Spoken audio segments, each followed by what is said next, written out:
Welcome back to the Make It Your Business podcast with myself, Duncan Casey, and my co-host, James Murray. We talk everything SME, everything startup, and really share our journey of entrepreneurship and the current pitfalls and the what have yous. And we try to give you some advice from our experience as very small business owners. Today we're going to talk about common business mistakes that we see, but especially I think we'll focus on what, some of the common mistakes you see, James, as a finance broker, because I think that is certainly universal to all, and maybe we'll touch on some from a marketing perspective as well. But shall we kick off with what you think what's your number one sort of biggest business mistake that you see? Yeah, so just to give some context, I work with a lot of different types of businesses, so I'm not restricted to one sector. And constantly I see as one of the biggest things that I see, or one of the biggest challenges that a lot of businesses come up against, which is a bit of a poison chalice, and that's overtrading. I think out of them, that's definitely something that most businesses need to be aware of. Just explain for the layman and myself what overtrading is. Okay, so overtrading is essentially where you've got a business that is profitably running and it's doing really well, and it then does so well that it starts to build more contracts and it starts to win more business. Now, in principle, that's great. More business means more profits, but unfortunately, there's other operational expenses that come with running a business, whether that be staff, stock, across the board of different sectors. Really, overtrading can come into play. So if we just work on a principle of maybe a wholesaler for fruit and veg, and they have a nice business, they've got some contracts into local markets and they're selling their fruit and veg, and they're maybe getting paid on their invoices every 30 days.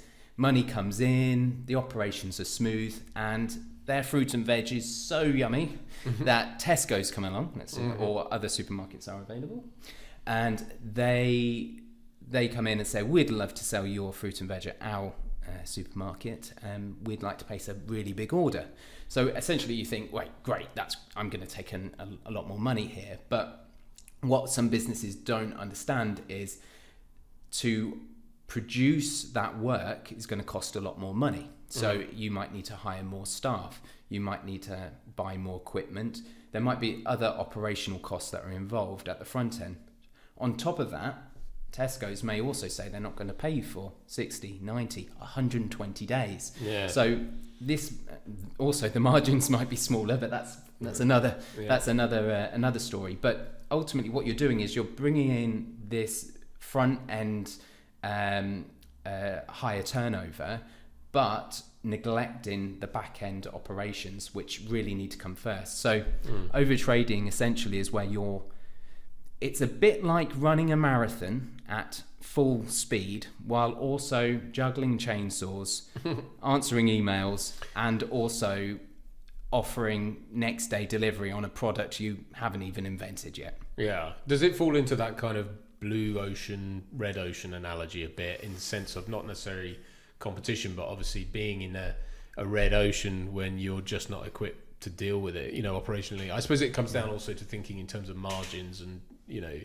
being set up properly. Yeah, I mean, the problem comes really to take on that sort of venture in that example, and it might not be the best example, but you really either need to do it organically, so that's step by step. So gradually what happens is you build your own cash reserves. So you think, okay, I can employ some more staff, I can buy some more seed, and I can now take on some more contracts. You take on 10% more contracts, you then feed that into the back end. There may be other financial structures in place as well, which you can tactically put in place, like invoice finance or raise debt in other ways. Or you might even look at venture capital or an investor. So you might think, okay, this opportunity's here, but I really need to cash flow it up front. But it's about that forward planning. And I think what happens is businesses get very excited about the prospect of winning or landing this large contract, but it doesn't actually practically work. It works in principle, but actually you need to look at the operational sides of it first. Yeah, well, I guess there's also the Pareto principle in reverse, in that, you know, that's a nice big 20% of your business client who's going to give you 80% of your turnover. But conversely, they're going to eat up 80% of your operation, you know, and then you're not going to be able to service the 80% of the clients that you've exactly, because you're going to just neglect the other customers that you already had. So it's really understanding your business model at the start, obviously a key principle anyway, and working out what you want. So sometimes some of the hardest decisions are actually rejecting what looks like a shiny new thing when actually you're already on a very successful path. You just either need to be more patient or have a much more robust financial infrastructure in place, really. Okay, so how can funding help that? Well, funding can help in a number of different ways. So again, it could be that you look to either raise equity or debt. So equity is where you will raise money outside of the company and maybe sell some shares or part of the business, or have an outside sort of agreement. Whereas if you are looking to raise debt into the business, you might be taking a business loan, which is a more traditional way. So you would then cash flow it and you would see a return on investment and repay that loan over 2, 3, 4, 5 years. With invoicing, you could raise finance against those invoices. So let's say you did take a contract from a large supermarket and they said it was 90-day terms. You could say, well, I'll raise 85% of that invoice on day one. The invoice finance company take a cut on the amount that you're borrowing, but instead of having to wait 90 to 100 odd days for that money, you get a vast majority of it in on day one to then grease the wheels and make sure that operations can still flow. Right. You know, the one thing I would say with any type of financial infrastructure put in place and done well, it can really help your business grow, and it can be a really good infrastructure of the business. But if it's done wrong, you could end up with 20 staff, no cash, and a warehouse full of fidget spinners. Right. So you really need to make sure that it is done properly, it's done responsibly, and you speak to an expert. Yeah, absolutely. Yeah, no, it scares me thinking about all that stuff. I mean, there's similar things happen in the film and TV world. Quite often with a TV show, for example, it will be put together. If it's an independent production, for example, it'll be put together. They'll package it up. They'll probably pre-sell other territories, maybe up to 50%. But it'll all be contingent on getting a broadcaster involved. And then, you know, they might bring Channel 4 on, but it will be, okay, you know, you don't get paid until there'll be like 90-day terms or something on delivery, and so you've got to raise the money, bearing in mind, because they know as soon as we put our name to it, you can raise the finance to do that, but you've got to then raise the finance, complete production, and then survive a quarter effectively without getting paid. So that, and it's that gap that you've then got. So a lot of this was talked about with No Time to Die, the last Bond film, with the delays because of COVID. There was that thing of literally every month that went by, they were adding something, however many million to the debt, because obviously it had been financed with the idea that it was then going to be delivered and, you know, put out and blah blah blah. But that debt then had to sit on their balance sheet for nearly 2 years or however long it was. Yeah, and some companies can absorb that, but you imagine the standard sort of day-to-day business that's out there in the UK, they can only absorb it for so long. So you have to be. Yeah, look, there's always an element of risk, but you do just try and mitigate that risk as much as you can to your own risk tolerance, really. Right. Okay, so moving on, spreading themselves too thin too early. That's something you brought up with me earlier. I think this is something we've probably both seen with our networks and other business owners. And I think when you get into business and when you become a business owner, one thing that happens a lot is you get offered more opportunities.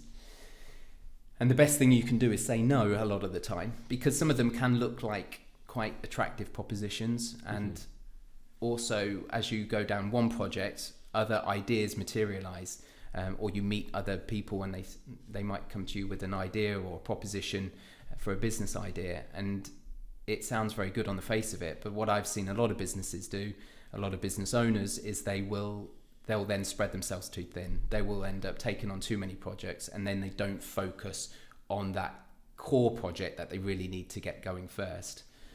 I think a lot of business owners look at Elon or very well established entrepreneurs that have made it, and they've got interest in lots of businesses, but what they don't understand is sometimes those are very unique cases.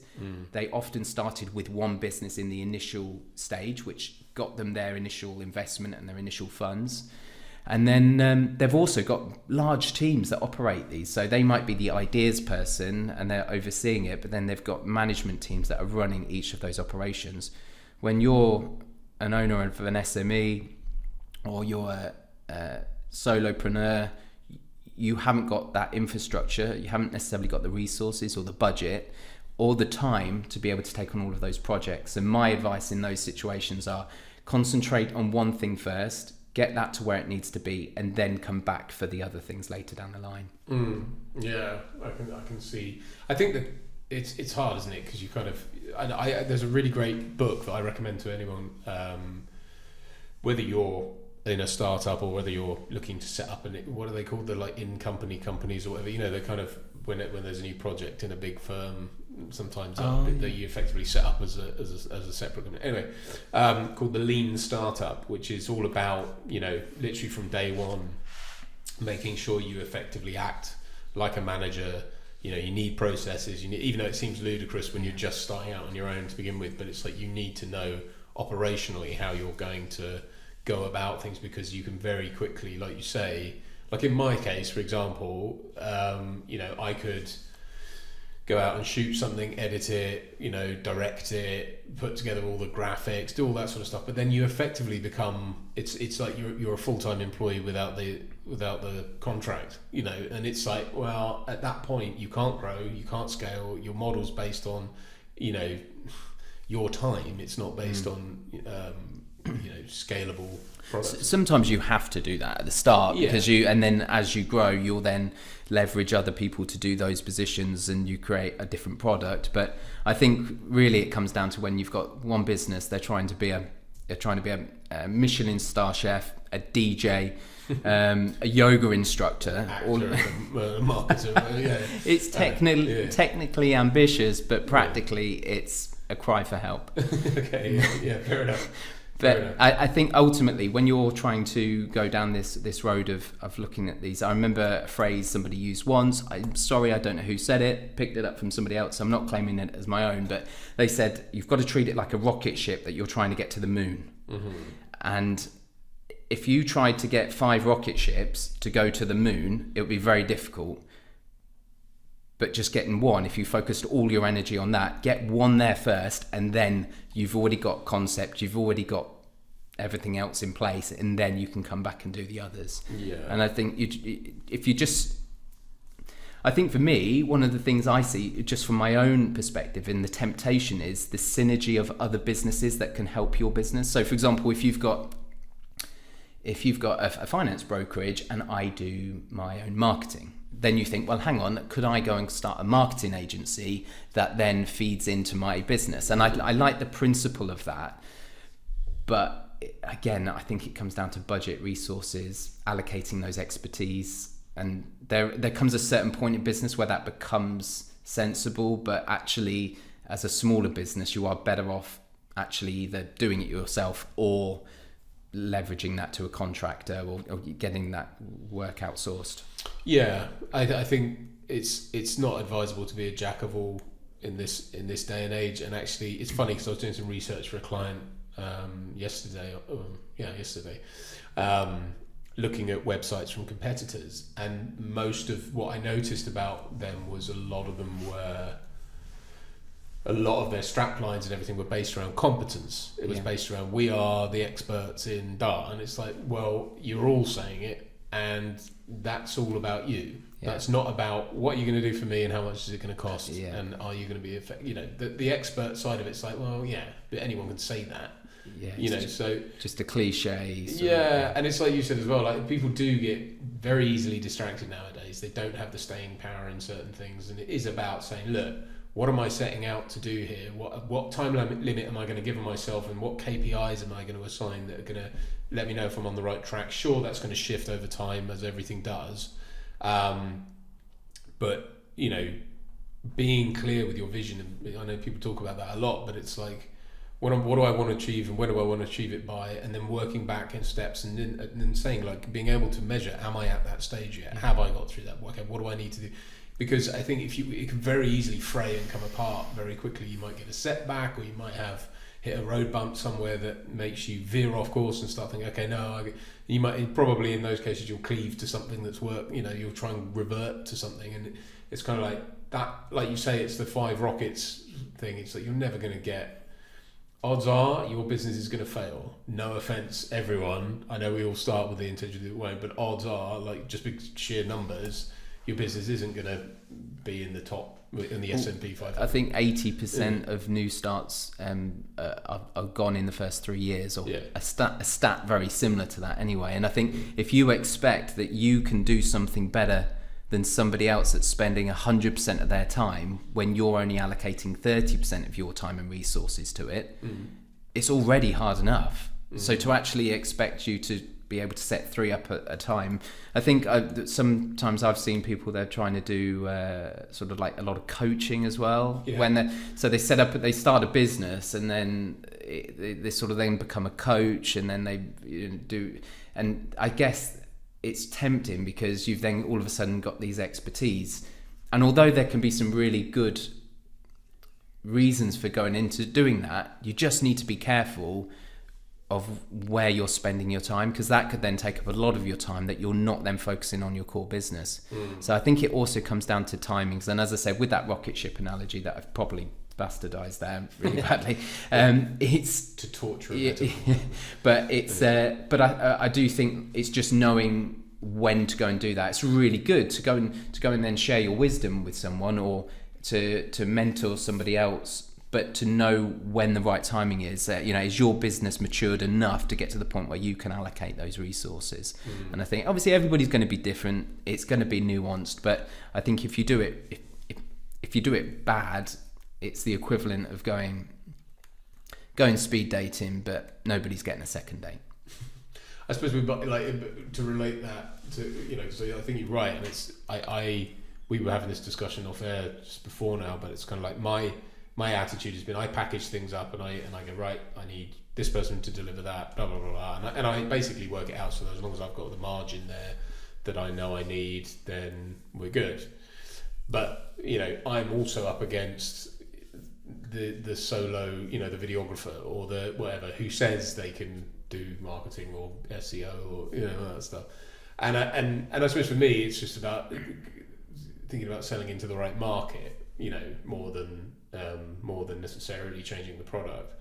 But these are all things you have to, and some of these things you can't know until you start. Till you test out your product or your service and you see where it stands up. And again, like we spoke about in a previous episode about networking, it's like, it's not just networking anywhere, it's where and how. And it can feel very overwhelming. Every time I think I've cracked a nut or I've figured something out, it's like someone goes, what about that? And I go, what? And it throws a hole. And then it will always feel like a perpetual treadmill of ignorance, trial and error, all that stuff. Have you come across in your own career then, with regards to your own business, do you often get pulled and get opportunities, and you have to have that conversation with yourself where should I go and do this, or should I be putting my efforts over here? I'm trying to think of an example. There have been, there's been some opportunities that have come up recently, or potential opportunities, but would essentially drag me away personally from what I'm doing.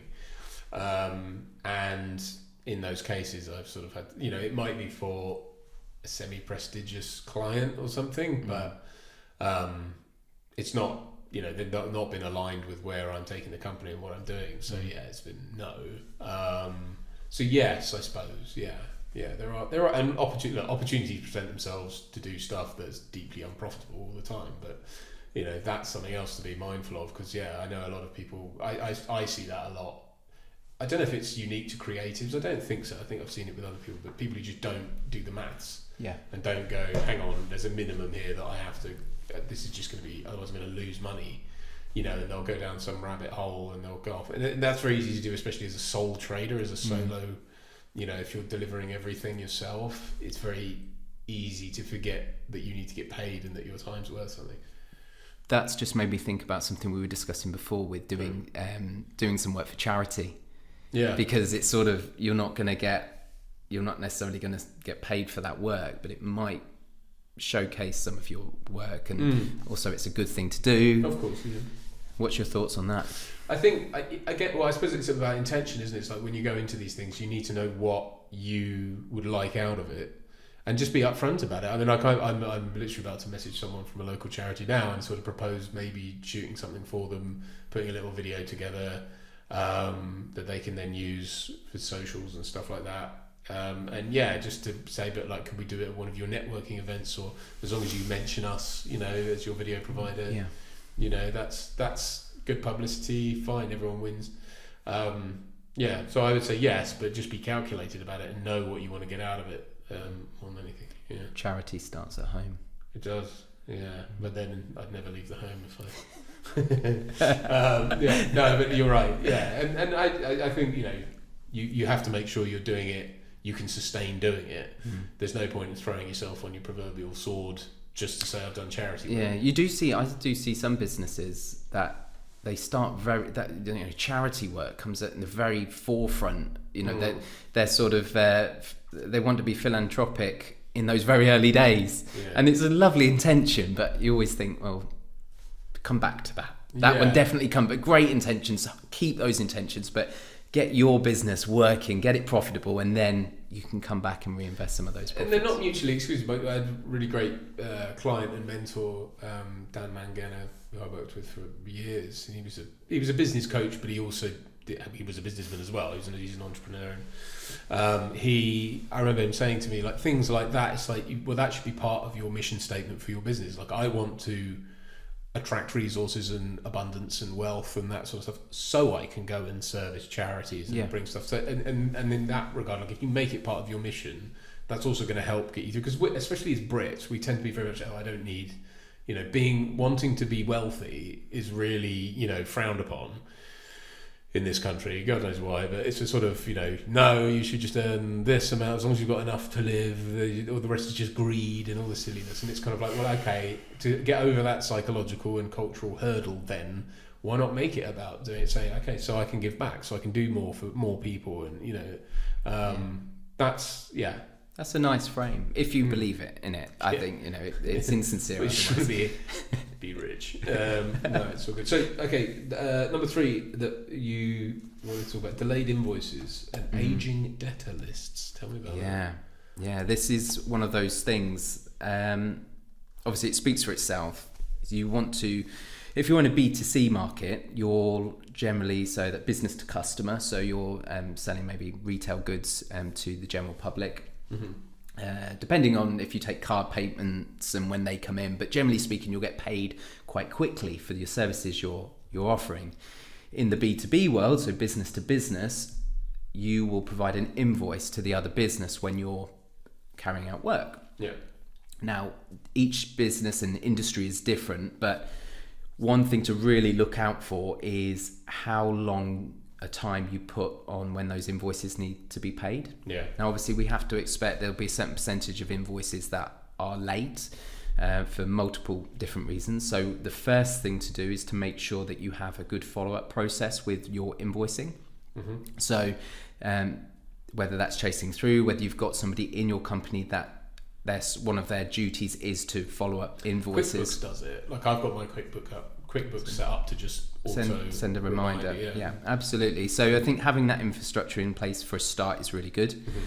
But then also just considering how long you are asking for these payment terms, because a lot of people naturally go to 30 days, and that's okay. 30 days is a typical amount, but from a standing start, have a think about whether you can get that money in any earlier. Is there any problem with asking for 7-day payment terms? Or even getting a deposit up front, depending on your business? All these things will help your cash flow, and the more cash you've got coming back in, the more you can make it work for you. So it's just about bringing that working capital to the front and trying to get that money in and get it recycled as quick as possible. Obviously, conversation maybe for another day on how that can benefit your business, but I think we probably can all agree that getting paid for the work you do as quickly as possible makes sense. Yeah. So what happens is with a lot of businesses is they don't consider that part. So try and get it within 30 days if you can. If you can get it within 7 days to 14 days, then you're doing really well. And I would recommend everybody just look at their infrastructure and see if they can do that. But one of the problems I see is businesses that are then extending those and having even longer payment terms. Now, sometimes that's because at the start we discussed over trading, and that might be because you've taken on a bigger contract with a big fish as such. That's an analogy. It doesn't have to be fishing. Yes.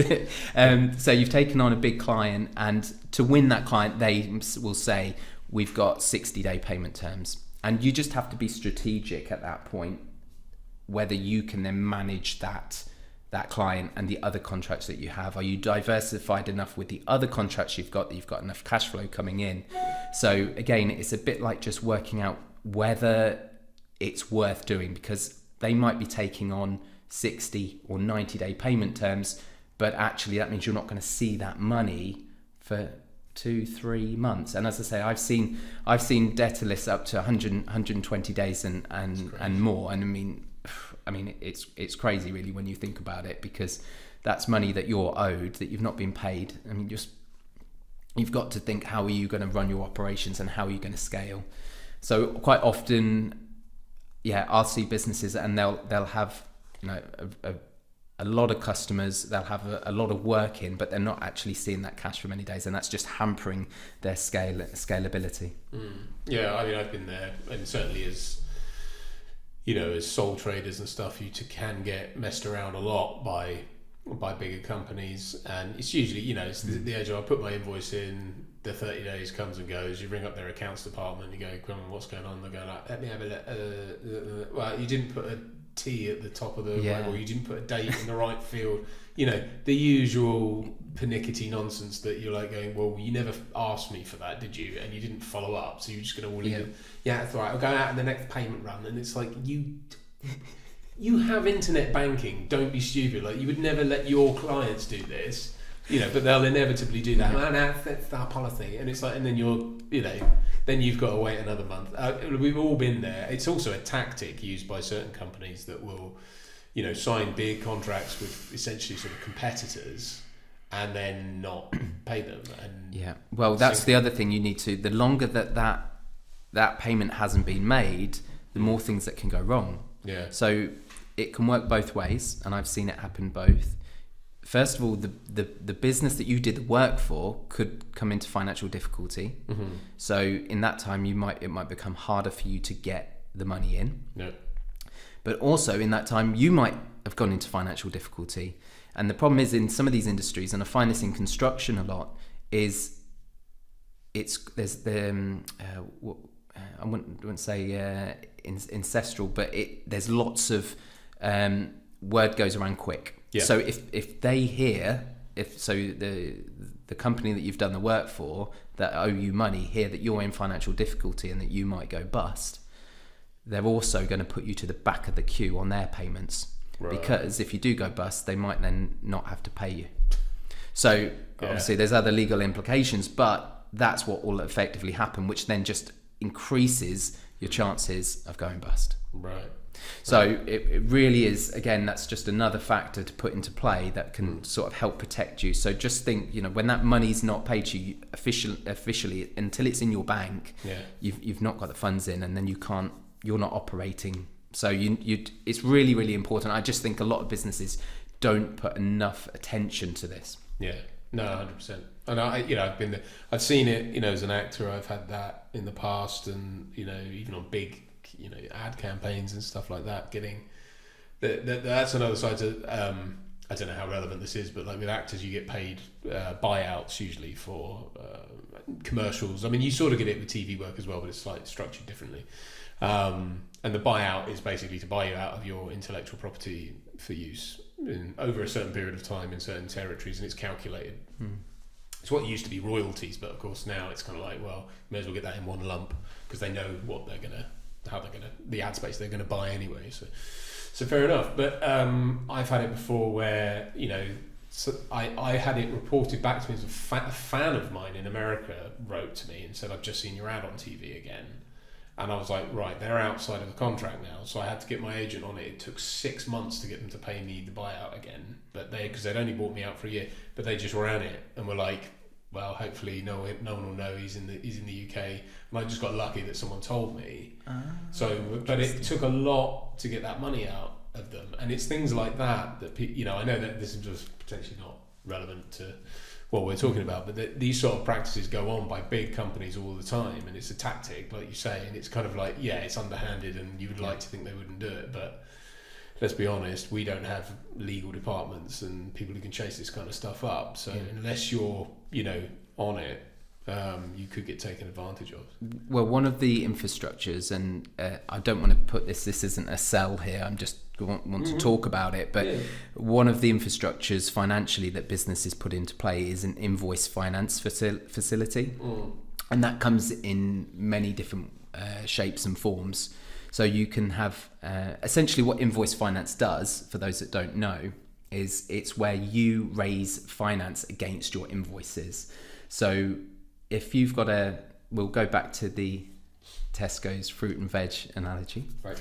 So if you've got sold £10,000 worth of fruit and veg, and you're not going to see that money for 90 days, what happens is an invoice finance company will say, okay, well, we'll give you, let's say, £8,000 of that invoice today. So you can carry on your operations, and this will then help them scale and grow and be able to manage it. And then for the luxury of that facility, the invoice finance company will say, charge them 5% of the invoice. So they'll then have that 5% go out when the other £2,000 is due. So that will then come off of their final bill when the invoice is paid by the large supermarket. Right. So you get your £8,000 in day one, and then you get the remaining amount minus the fee 120 days later on. And what happens is it just forwards all of your money to the front, so you can then operate. But what also the invoice finance companies do is they offer a thing called bad debt protection on it. I was going to ask you. Yes. So they will end up saying, well, because invoice finance, they do look at the business. So unlike a traditional loan where they are looking at your credit as a business and your balance sheet, and although that does take some consideration, they also consider the industry you're in and other factors like that. They're ultimately lending against the debtor. Yeah. So they're then looking, we'll use Tesco's or Sainsbury's or any other supermarket, and they'll say, okay, they're a well-established business. They've got an X credit rating. We're happy because we know, okay, they might be very late at paying, but we know they will pay. So they'll then also put bad debt protection as well in place if you want it. So let's say it was a new supermarket that came along and we weren't quite sure what they were, whether their credibility, as long as they've reached a certain marker, you could then get bad debt protection against them. So for example, if that debt does go bad, you still are secured to get that money. And then effectively what they'll also do is they'll chase it through for you, because the finance company has so there's a difference between, without getting too technical, invoice factoring and invoice discounting. So you maybe heard the two terms. So factoring is where it's all encompassing. So the invoice finance company will actually chase those debts through for you. So it means actually, let's say you're paying 5% for this facility, you also don't need to employ anybody on sort of credit control, because they're actually going to be chasing that through for you. So it sort of can start to cover its own costs, because you're getting the money in on day one, which means that you're able to then operate and grow and scale. But also it's one less job that you need to do in chasing the debts through. Right. You upload the invoice, you get a good proportion of your invoice on day one, and the rest comes through later on. So there's other factors, invoice finance facilities as well. So it's ones where you can just do a spot facility. So that's where you say, well, I've got all these other contracts and they're all paying me on 14 days. It's great. I don't really want to put them on invoice finance because why would I? But I've got this contract over here and that's on 90-day terms. You could just, they either call it spot factoring or selective invoice finance. And that's where you just select that one invoice. Now, obviously, there's different costings involved. So it's quite a good way in which you can, but you do need to be careful with it because, as I say, with any of these sort of financial decisions, if it's done wrong, then you can end up in a lot of trouble. I was just thinking when inflation was at 10% during the craziness, well, it went up to 12, didn't it? It went really high. So technically 5% is not bad. And that's just a rough figure. Sometimes it's a little bit less, sometimes it's a bit more. But when you account it into your overall operations, actually it can become quite a cost-effective thing. Now, the bad side of invoice finance, because I think it's important to be balanced and objective on it, is it is a bit of an umbilical cord, or it's very hard to detach from. Once you are already on it, you are sort of feeding on those invoices. So you're then, if you ever wanted to leave it, you're going to end up having to cash flow quite a big lump to get you through that hurdle. Because if you think you're getting all the cash on day one, if you then stopped it, there's going to be a period of time where you've done a load of work that you're not going to get paid for because you've still got to settle that amount. Right. So it's very difficult because it becomes part of your infrastructure as a business. And because you're cash flowing everything up front, you're bringing it forward, it's quite difficult to then because I was thinking in terms of, you were talking about this as like on a project by project basis, but I suppose if you're doing it on your whole balance sheet or much of it, it's going to be because it becomes part of your business model. It becomes an infrastructure of your business, and as I say, that can work really well. But again, with anybody doing this, I would always recommend having a talk with your accountant, speak to a specialist, and also shop around to make sure that you're getting the most appropriate agreement in place. Presumably as well, you have to have a very tight legal framework. Like they'll want to see your contracts, they'll want to make sure that everything's airtight from a depending on the type of facility. So in the construction world, it's very much like that, and because it's contractual work, so sometimes it's not a simple I'm selling this box to that person. Sometimes the jobs might get they might get questioned, the full invoice might not get paid because there might be a quality issue with the work. So there's other factors that come into play, and they always want to then reconcile against your bank statement. So if you're taking a full factoring facility, what you can't do is then go and think, oh, I've just won this job from, we've not mentioned Dave down the pub today. Dave down the pub. He must make an appearance. So Dave down the pub offered me a job and he's paying me straight away. So if you started doing too much of that, the invoice finance company will say, well, why are you not adding this to your factoring facility? Right. So there's different legal things like that you need to be aware of when you're entering it. So you can't have it both sides in some cases, but if somebody wanted to do that, that's where I'd then say to them, go down the selective route or something else, something that's maybe a bit more flexible. Okay. All right. Interesting. Are there any other common pitfalls or? Oh well, we could be here all we day. Could be here. I think those are like the big three I see as a finance broker. Those are the big three common pitfalls that I see businesses making. The mistakes that we could all fall into, those traps. I mean, as I say, some of them are a poison chalice. I mean, the idea of overtrading, in principle, who doesn't want to win more jobs? But you've just got to be careful. And a lot of this comes down to careful planning, surrounding yourself with the right management team, depending on the size of your business, and just taking good advice, really. And most good accountants as well will provide a lot of those services. It's just be aware. Sometimes things can look really good, but before you enter them completely, just look at all of the potential downside. But I'd say they're the top three for today, and I'm sure we'll come across many more on future podcasts. Absolutely. I'm actually I've got a job that we're going to do, a bigger project that, again, I've really got to re-examine my margins and make sure because we're about to, finalise the budget. And I'm already thinking like, I need to account for wardrobe, and I need to account for this, and we're not going to have hair and makeup, so then I'm going to do that. And there's all sorts of things you just don't. Yeah, and timing, like say with inflation as well, and you've got to plan for these things and think, well, how long is that going to take? What's the cost going to be by? I mean, builders get this all the time, but I think a lot of the time when they're quoting for jobs, they kind of build in a bit of tolerance there, don't they? Yeah. All right, brilliant. Well, thank you everyone for listening to this episode of the Make It Your Business podcast. We try and get these out every 2 weeks, so stick around. Please do like, comment and subscribe, and if you would leave us a review on your podcast platform of choice, that would be very kind. And please do share it with anyone you think this would help and benefit. And if you know of anyone who is another business owner in a similar position to us who would like to be a guest on the podcast, please do write in, send us an email here, because I again didn't remember what our email address is. Until next time, thank you very much. Thank you.